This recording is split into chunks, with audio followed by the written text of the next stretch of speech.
Hi, welcome to Wednesdays with Winnie. I'm Winnie Dunn, Distinguished Professor of Occupational Therapy at the University of Missouri. We call our school Mizzou. The faculty at Mizzou are doing really interesting research, and you can learn about that work in presentations and publications. Wednesdays with Winnie are designed to highlight evidence-based teaching tips that Mizzou faculty have found to be great options for professional education. They'll be quick. You can watch while taking a coffee break, and then you can discuss with a peer how you will move away from lectures and into engaged learning. Today, we're going to talk about fostering nimble thinking, or I like to call it Madeline 3 ways. Novice learners want the right answer. As you know, in professional programs such as OT, the right answer depends on many variables. When we say it depends to respond to novice learners, we create frustration, which can block the students' openness to the deep, complex understanding they will need to find the best answer for specific people they will serve in practice. Faculty wrestle with what to teach first because there are so many bits of knowledge that converge to form the best decision in practices. Yet we cannot wait till the last semester of our programs before we build a scaffolding for complex decision making. So how do we build a bridge between the novice's need to know the right answer and our desire to support them to evolve into complex thinkers that are incredible occupational therapy professionals?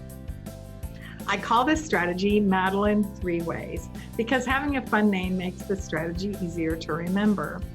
Create a simple case study. I typically start with a short version of an activity configuration, such as a getting ready routine or the grocery shopping routine. Using a portion of an activity configuration provides a more structured way to organize information and can become a template for student thinking about a person's authentic life rather than their diagnosis. After showing the activity configuration, ask students to do 5 things. First, brainstorm key components that would be required within each aspect of the activity configuration.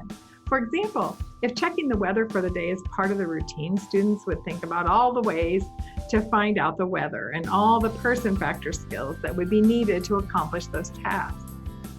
If looking on the TV, a person might need the dexterity to push buttons, for example. Secondly, ask the student groups to consider how they could adapt each of the tasks. Perhaps we would set the TV to automatically turn on at a specific time to remove the barrier of pressing the buttons. For the last 3 steps, give the students 3 scenarios and ask them to create a plan for the daily routine that we've just investigated. Perhaps the person has arthritis. Perhaps the person is returning home from a head injury rehabilitation program. Perhaps the person lives alone.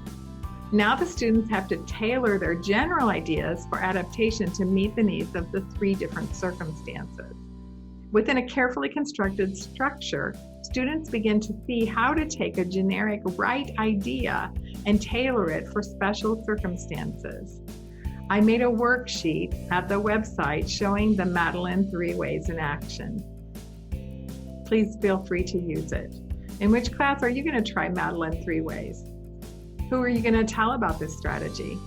See you next time. You can find more resources at our website.